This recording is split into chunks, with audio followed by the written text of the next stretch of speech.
Hi, I am Patty from Community Businesses, and today I'm going to be talking to Sirena from Trails and Wag'n Tails. It's such a cute name for her business. She runs a pet sitting and dog walking business in California. And today we're going to be talking about all things pet care. So, hang out for a second and wait for her to join.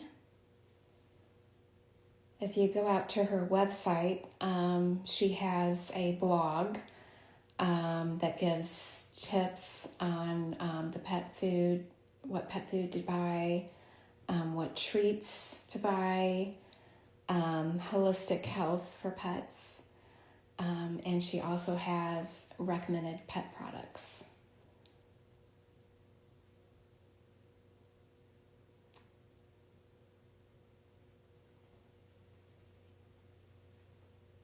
Just waiting here for Sirena to join.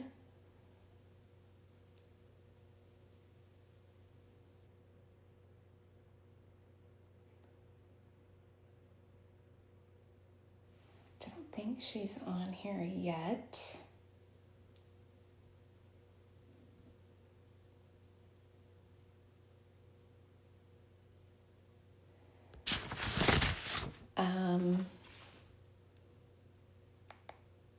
Hi everybody, we're just waiting for Sirena to join. I'll see if I can maybe give her a message.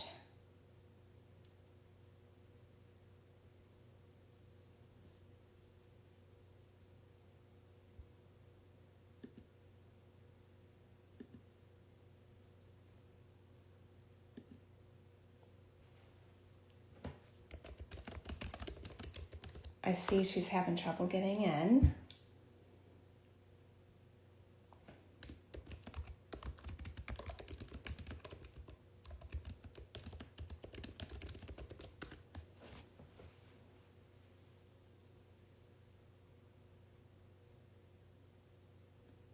So we'll just give her a second here. So again, if you're just joining, I'm going to be talking to Sirena from Trails and Wag'n Tails. Oh, there she is. So let's get her to join.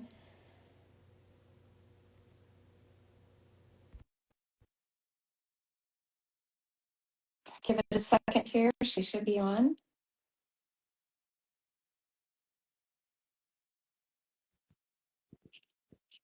Hi. Hey, Sirena, how are you?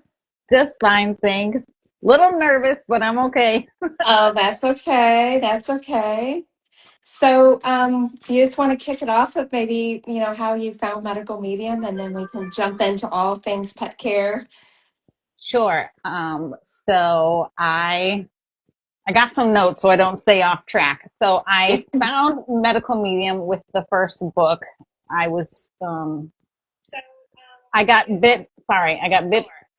I got bit by a dog, and I was on this long search for probably a year and a half. Anyway, fast forward, I found his book. Started implementing some stuff for myself. And back then, he used to do the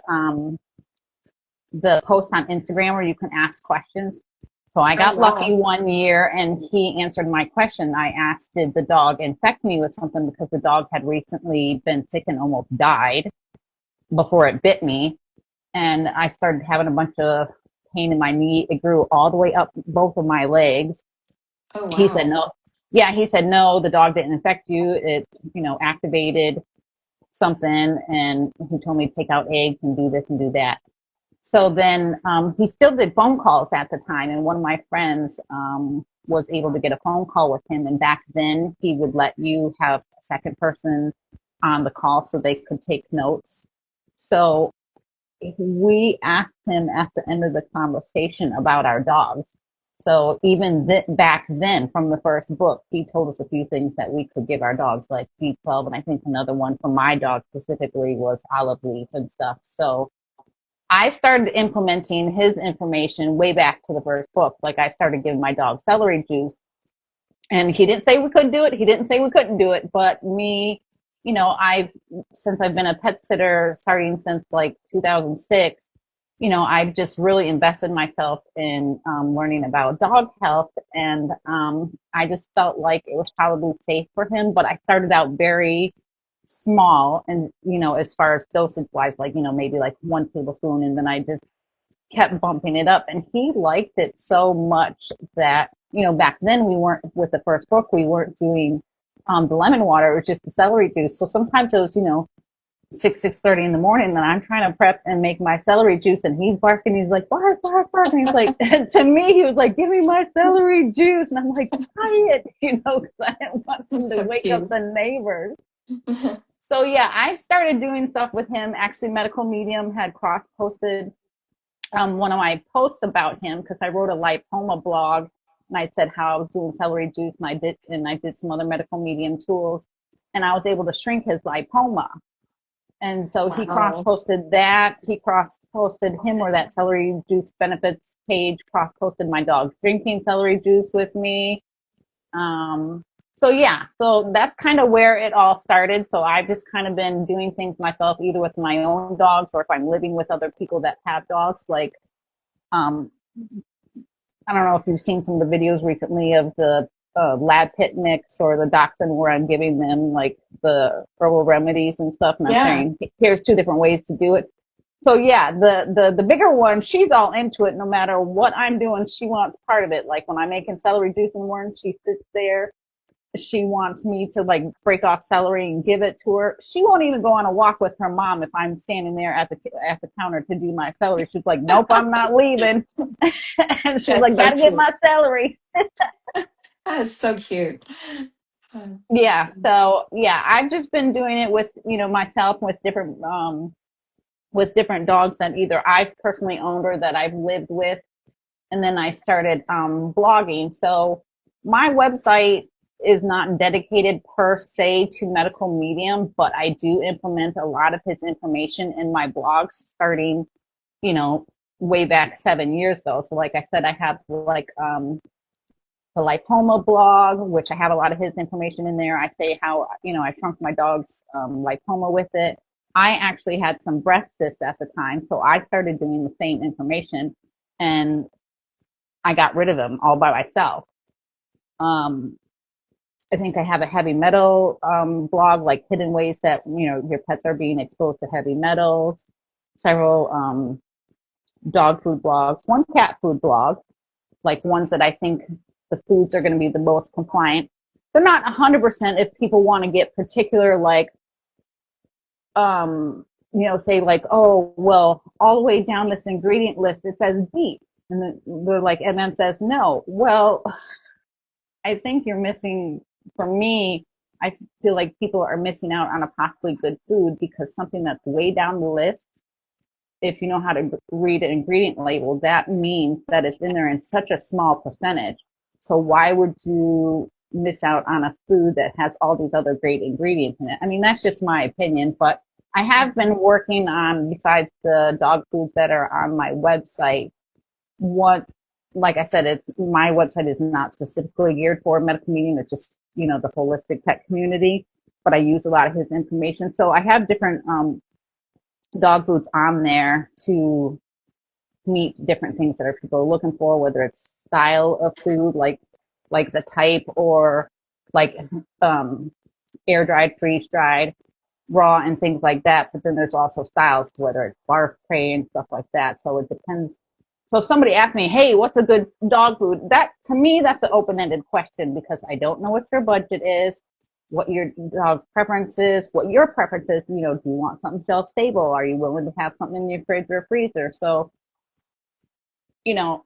that's why I have all these different things in there, and a lot of them I have coupons and discounts for, to kind of help people out, to get some better food for your dogs. And I think even if people look at the foods and, they get a little sticker shock, because what I put on my website is only human grade. I don't know if everybody understands what human grade is versus feed grade, but there's a distinct difference, and that is one thing that is not a marketing term.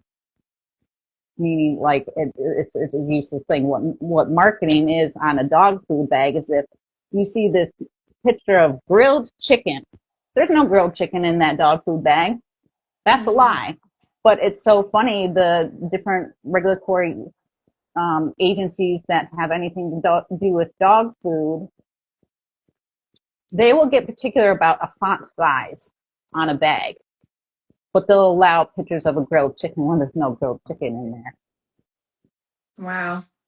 Yeah, so I think the thing that I really want to point out to the community, I don't know how many people are on here right now, is I really want to say human grade dog food is worth the money. It's not a marketing term.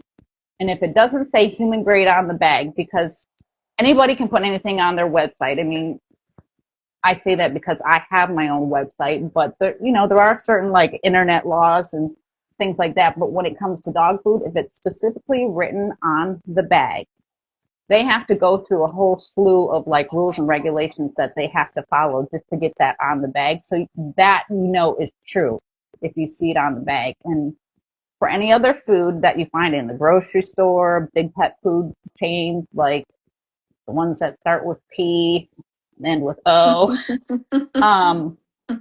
most food out there that most of us probably grew up with is feed grade. And what feed grade means, and people might want to strap themselves in, or if they get easily grossed out, cover their ears. What feed grade means, I'm gonna come in gently, and then I'm gonna really land the plane for anybody who doesn't understand. Feed grade is basically anything that's not allowed in the human food chain because they don't deem it good enough for us for whatever reason, goes to pet food. Now here's where it's going to get graphic. So let's say they have a cow at a rendering plant and they're cutting it up and they detect cancer in the cow. They will cut that out, let the rest of the animal go into the human food chain. But the part they cut out, that doesn't go in the trash or to the dump. It goes into the pet food chain. Wow. That's actually concerning on both ends. Like I wouldn't Yeah, want that. yeah, I agree with you. Yeah. But so I was talking to Tex. Everybody knows who Tex is, Tex 369. And I asked, because, he does all these cleanses. I was like, out of all the people in the community, he's got to be one person that's feeding his pet really good. So I started a private conversation with him. And he told me he was feeding kibble and told me which brand. And, we kind of went down this thing and he was like, well, I want something shelf-stable. I don't want to have to deal with the fridge. And I asked him, do you know the difference between feed grade and human grade? And he goes, well, no, not really, or, maybe a little. And so he told me what he knew and what he didn't know. And I said, well, let me explain it to you like this. I said, other than human grade pet food, everything else is feed grade. And I said, so pet food is actually the dumping ground for the human food waste. And I said, so what's allowed in pet food are diseased and dying animals. And I said, that can be anything from cows to maybe a zoo animal or something of the sort. And I kind of feel like I wasn't getting enough response out of him. So I did what I did call the shock and awe. And I said, let's say if you and your dog were walking down the road and all of a sudden you saw this dead animal, I said, would you say to yourself, ooh, that's food for my dog. I'm going to bring that home. And he said, no. And I said, okay, then. I said, that's what you've been feeding your dog all along. So needless to say, he took his dog off it and he started making a medical medium food. And I say that because there's been a handful of people in the community that I've talked to privately. And when I ask them what they're feeding, they all say that. And I said, well, what does that mean? And they said, well, what he wrote on the blog is what I'm doing. So, I'm giving my dog Marable and stuff like that. So I have certifications in herbalism, canine herbalism, and raw dog food. Just because it's certified in raw dog food, that doesn't mean that the same principles and things that you need to learn about if I did something cooked wouldn't, there's crossover. And so what's concerning to me as someone who's done that training is people are making an unbalanced dog food. And I say that because I have a spreadsheet full of this documentation of how to balance the dog food. And because I was just putting random things in there, trying to pretend like I was a medical medium person who's doing this dog food, I couldn't balance the food in 60 minutes using this spreadsheet. Now there's software that anybody listening to can buy, but it's going to cost you a couple $100. And it's not like, back in the day when we could put a disc in our computer and you just buy it once and that's it. It's a yearly thing. Once you buy it, you can't get out of it. So I'm just saying anybody can use it. I'm personally thinking about, if the community's interested, I would need people to comment below if they wanted me to help formulate a dog food that would be specific to medical medium, because my concern is by people not feeding a balanced meal, say for example, they weren't giving their dogs any calcium or enough calcium. If their dog food is not giving them enough calcium, calcium can get pulled from their bones. Therefore, their bones are weakened and they can get conditions like rickets. So there's other things in there about balancing. This question has been proposed to me as well. Well, do you really believe in that? Or they say, I don't believe in that because, us as humans, we don't necessarily eat a balanced food every day. But my thought on that is, okay, I'll play along. So if you don't follow the premise of every meal must be balanced, okay, well then are you rotating your proteins out on a regular basis? And by regular basis, I mean every couple of days, at least once a week. Are you rotating your fruits, vegetables, your supplements and stuff like that? That way you're filling in the gaps so it becomes balanced over time. And I can almost guarantee you that nobody's doing it that way. That at least because of who I've talked to and what they've said. So for me, that's one reason when I want to jump on the opportunity when you asked me to come on here, is because I'm seeing some things in the community that concern me that, they may not outwardly see the effects right now. They'll say, oh, well, my dog is doing great on it. Well, first of all, when it comes to dogs, they hide a lot of things. Dogs could be in pain. Say they have a tooth issue, it needs to come out, it's cracked or, has a cavity or something like that. They'll still eat their food because they're that hungry, or, they're also very good at hiding pain. So when it comes to the food being unbalanced, things can be going on that you just don't see. I mean, you and I don't have x-ray vision, so we can't see, and our dogs can't talk to us, so you don't know what's happening underneath that you don't know. And for me, as someone who was devastated when I lost my dog, I would just say, if your dog is precious to you, like my dog was to me, sorry, I'm going to cry.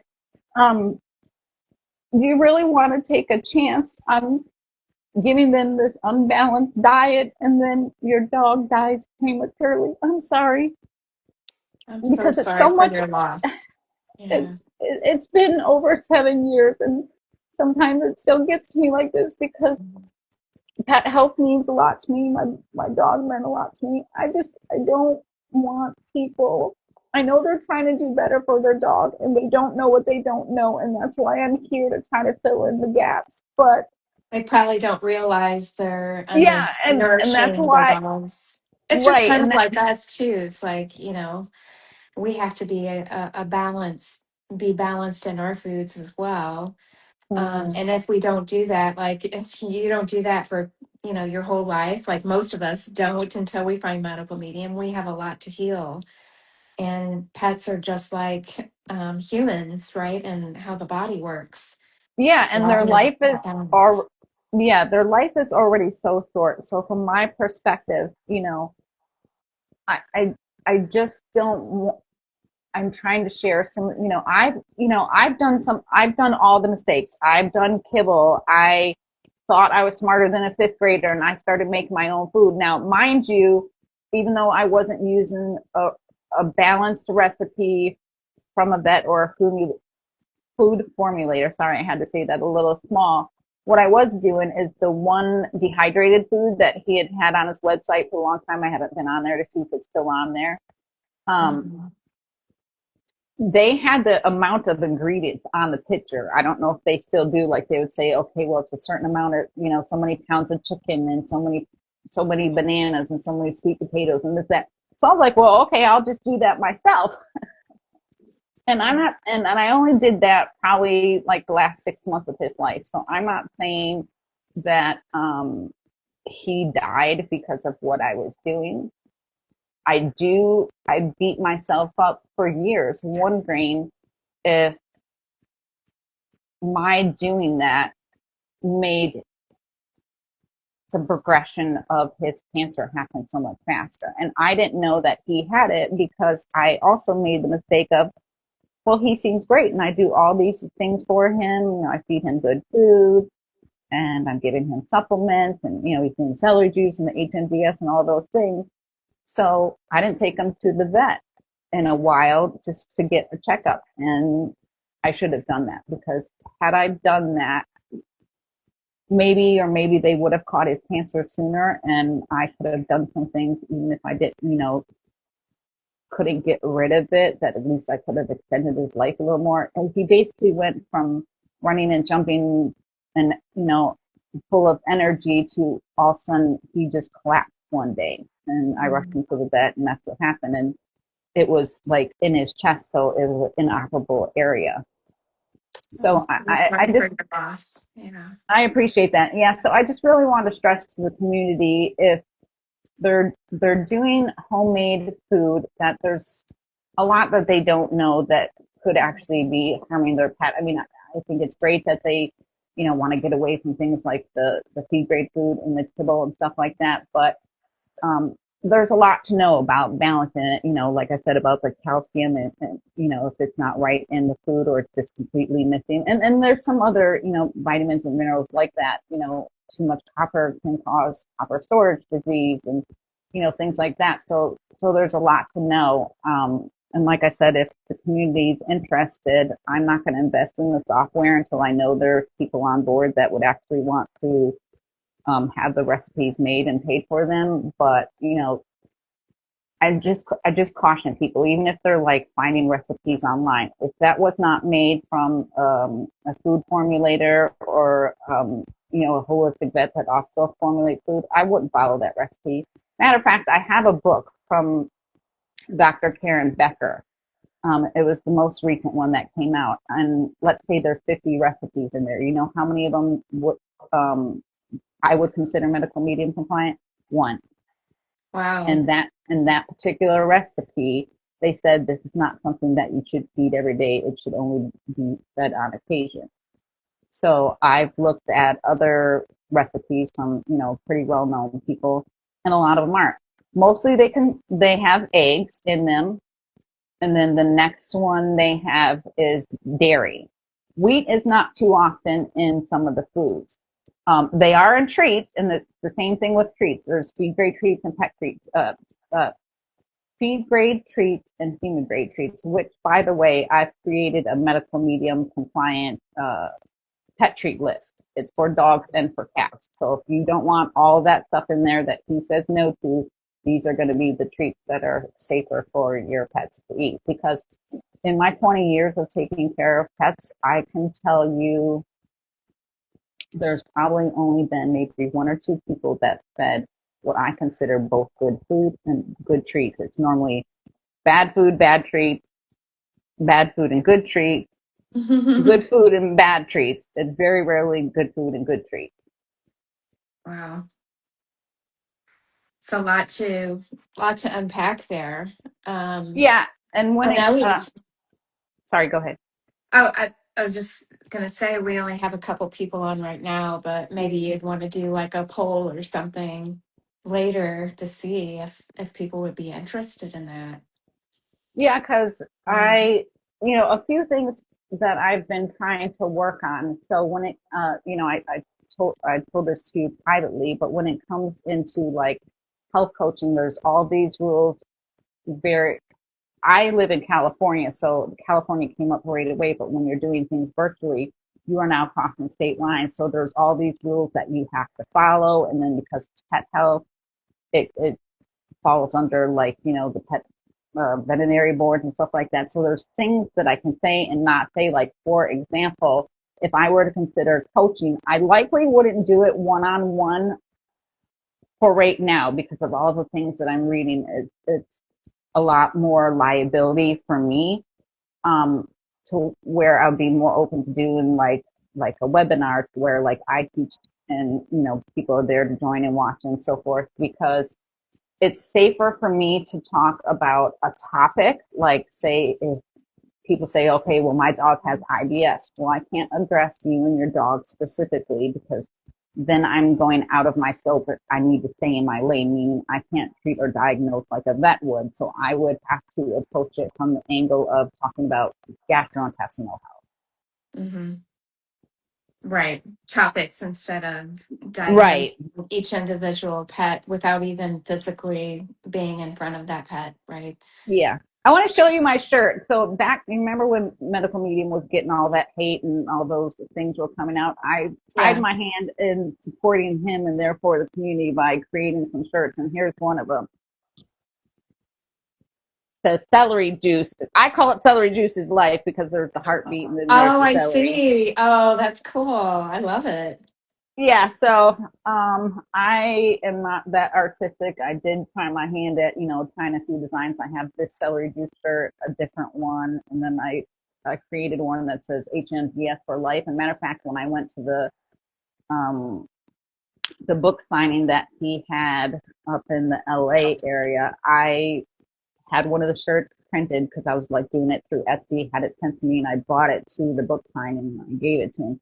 I've always wished I could see him wear it on one of the lives, but he never has. Yeah. Yeah. Oh. So, are you thinking about doing some webinars then, or where are you at Yeah, with so your I'm still looking into all the legalities and logistics and, things that I have to have in place, to keep myself safe as well as everyone else. And, that way I can set expectations of, how I'm going to talk to you and so forth. But yeah, that's where I'm thinking of moving, like, like maybe doing like webinars or creating like PDFs on the same topic, which I could put on my website for sale. Um, I but like don't I think said, there's anything like at least I haven't seen anything like that out there in the community, but I, can't see everything that's going right. on. But yeah, I think Yeah. So, until then, like I said, I do have things on my website. One thing that I should probably say is someone mentioned this to me one time, like I would constantly say, oh, just go on my website and read this blog. So on my website, I do have a search tool. I purposely put it there because I hate when I go to a website and I can't find anything. So you can find things that way. I mean, I probably have less than 20 blogs. I only write on a topic if it's relevant to me. So one thing that I do, like, how sometimes when you listen to a medical medium webinar and it may seem like it's on one topic and then all of a sudden he starts dropping all these little gems, like yeah. little information you didn't know, or he like talks about another topic. I do the same thing when you're reading my blog. So that's one thing that I want to point out. For me, I would like if you were to read it from start to finish, because if you don't, you're going to miss some of those little key or little gems that I drop. But also, from my standpoint, it hurts me as a website owner if people go in and then they leave it like 30 seconds later. And and the only reason that's relevant to anybody listening, whether it's my website or someone else's, is when you do that, you hurt their website's rankings. And the reason why that would be relevant to anybody listening is because if you're ever trying to search a topic yourself on the internet and you're just not finding what you're looking for or what you feel is good information, it could be there is another blog out there that would fit exactly what you're looking for, but because people have done that to their website, that's why they've dropped down to page 3, 4, 5, and 6 on Google. Oh, interesting. hmm Wow. But one person did mention to me one time when I brought that up to them, they said, well, I can't handle all those words. And I said, well, how do you read the medical medium books then? And she said, oh, I get it on audio. So that's kind of where I had the light bulb moment. And I was like, okay, well, maybe I could do like, paid webinars or something like that. So then people can absorb the information because now I'm speaking to you and you don't have to read something. Hmm.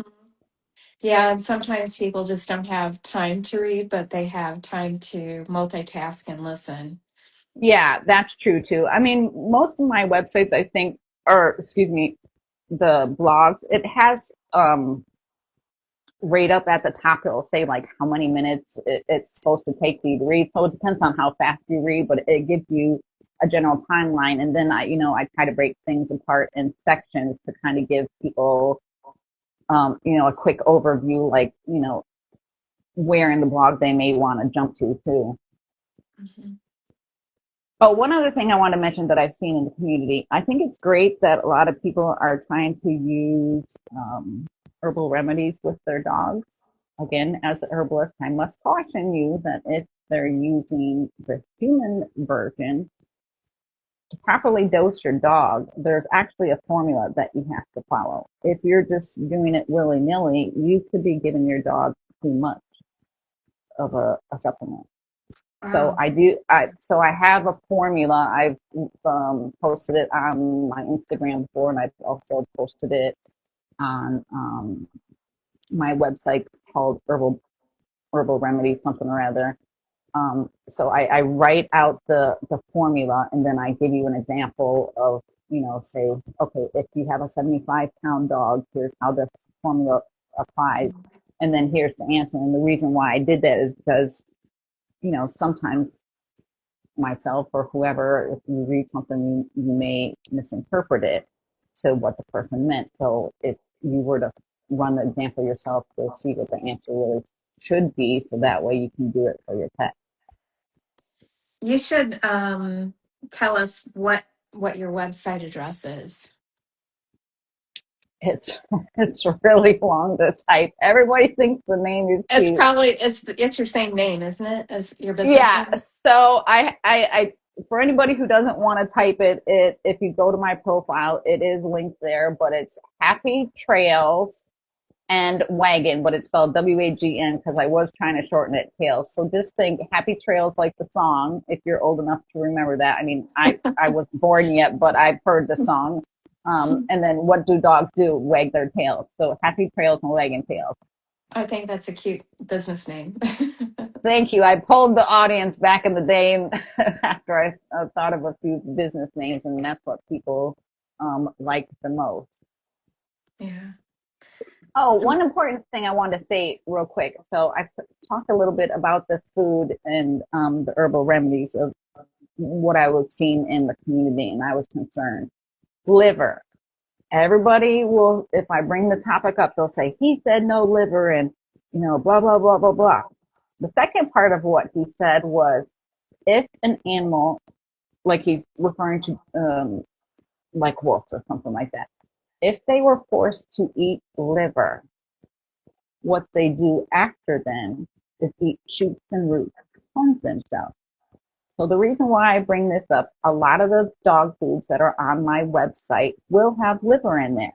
It's going to be pretty impossible for you to buy a pre-made human grade food like the ones that are on my website, because there's not going to be liver in it.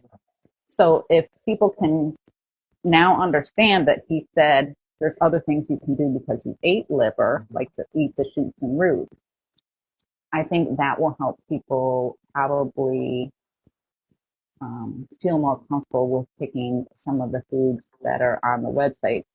And again, if I didn't mention this, if people have a little bit of sticker shock about the price, because yes, there's going to be a difference between your feed grade food that you had been feeding and the human grade food. You can't expect to get the same $80 worth of food when the quality is different.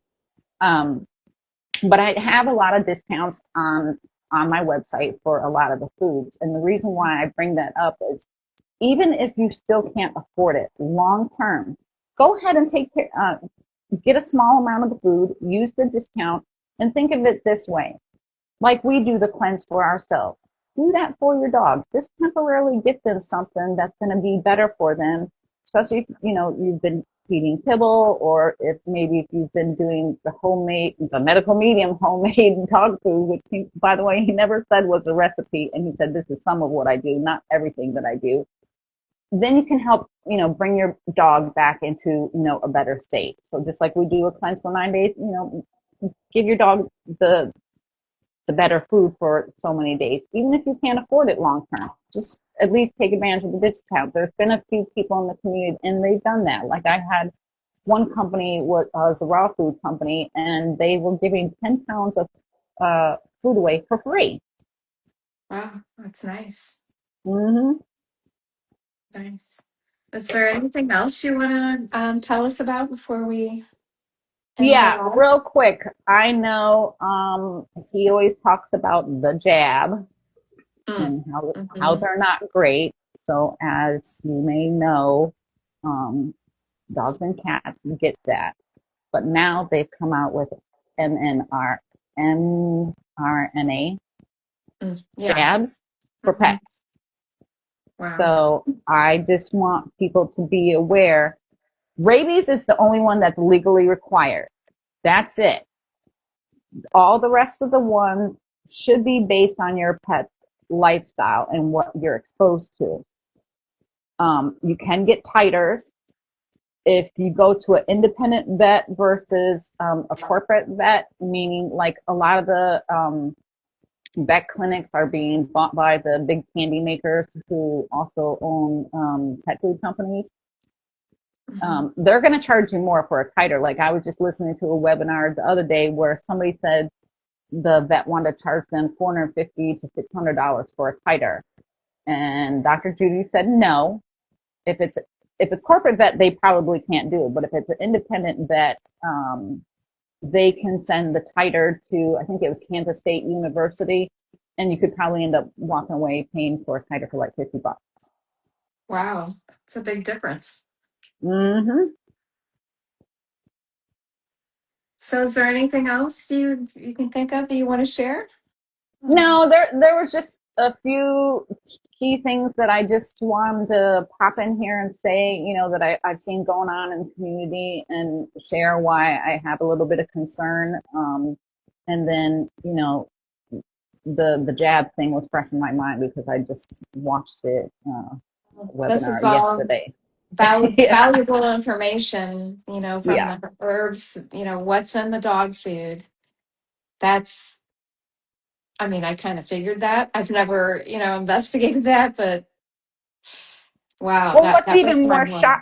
what's even more shocking, I just heard this the other day. Like I've known a lot about the feed grade food and all the disgusting things they do. There's actually a movie, it was a documentary. Oh my gosh, what is it called? But anyway, it shows you all the disgusting things about behind the scenes, like it's laying out in the sun for days on end before it's ever, processed, whatever.